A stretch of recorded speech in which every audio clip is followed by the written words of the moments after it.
আমাদের সময়ের স্বল্পতার কথা আর আমি অবশেষে প্রস্তুত জুলাই সনদের খসড়া, যার কপি দেওয়া হয়েছে রাজনৈতিক দলগুলোকে।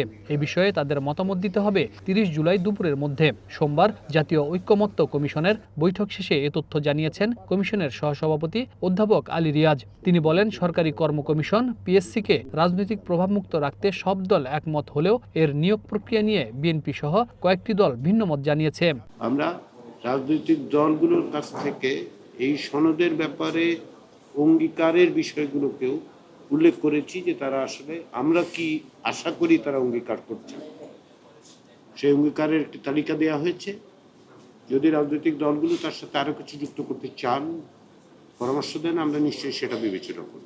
এরপরে দুর্নীতি দমন কমিশনেও আলোচনা হয়েছে, সেখানে যেটা অধিকাংশ দল, আমি বলবো ওভারওয়েলমিংলি ব্যাপক সংখ্যাগরিষ্ঠ দলই বলবো, এটাকে সাংবিধানিক প্রতিষ্ঠান হিসেবে স্বীকৃতি দেওয়ার পক্ষে। বিএনপি সহ কয়েকটা দল এর সঙ্গে যেমনটি আমি আগেই বলেছি তারা ভিন্ন মত প্রকাশ করেছেন। তদুপরি যেটা প্রস্তাব সে বিষয়ে অন্যান্য দলগুলো কিছু কিছু সংশোধনী দিয়েছে, ফলে এটাও আমরা বিবেচনায় রাখছি। এদিন কমিশনের বৈঠকের একটি বড় খবর বিএনপির ওয়াকআউট। পিএসসি, দুদক, ন্যায়পাল ও মহাহিসাব নিরীক্ষকের কার্যালয়ের সদস্য নিয়োগের প্রস্তাবিত বিধান নিয়ে আলোচনায় অংশ নেবে না বলে বৈঠক থেকে বেরিয়ে যান বিএনপি নেতা সালাউদ্দিন আহমদ। একটা ভারসাম্যমূলক সরকার ব্যবস্থা এবং রাষ্ট্র ব্যবস্থা পরিচালনার ক্ষেত্রে, প্রতিষ্ঠা করার ক্ষেত্রে অনেকটা বাধা পেতে হবে, কিন্তু জনগণের প্রত্যাশা অনেক।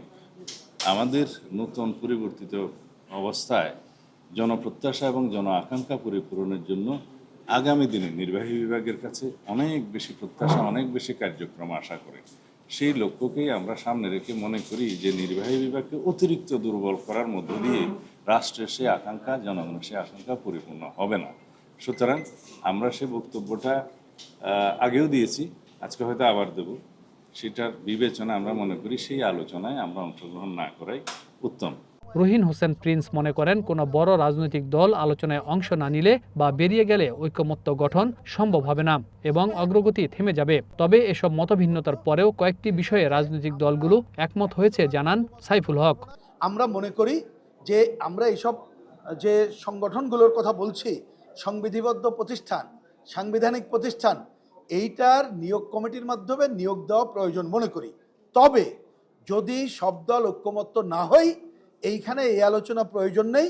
আমরা মনে করি আগামী নির্বাচনের মধ্য দিয়ে যে আমরা নির্বাচন ইশতেহারে যার যার কথা বলবো, জনগণ সিদ্ধান্ত নিলেই আমরা তার মতো এই কাজ করব। আমরা কোনোভাবেই অতীতের অভিজ্ঞতার জায়গা থেকে আমরা বিচার বিভাগকে কোনোভাবে আমরা এটার সাথে যুক্ত করতে চাই না।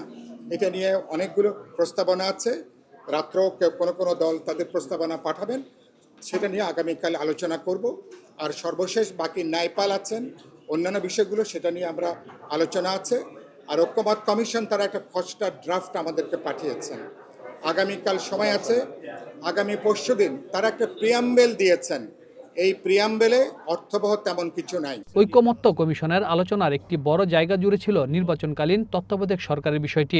জামায়াতের নায়েবে আমির মনে করেন, পদ্ধতির বিষয়ে একমত হলেও কোনো দল এর কাঠামো নিয়ে ভিন্ন অবস্থানে।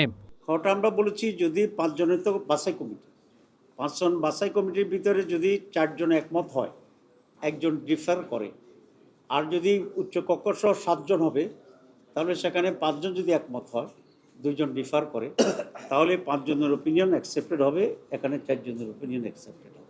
সোমবার বেলা 11টার দিকে রাজধানীর ফরেন সার্ভিস একাডেমিতে শুরু হয় জাতীয় ঐকমত্য কমিশনের সংলাপ, কিন্তু বেলা 12টার দিকে হঠাৎ ফায়ার অ্যালার্ম।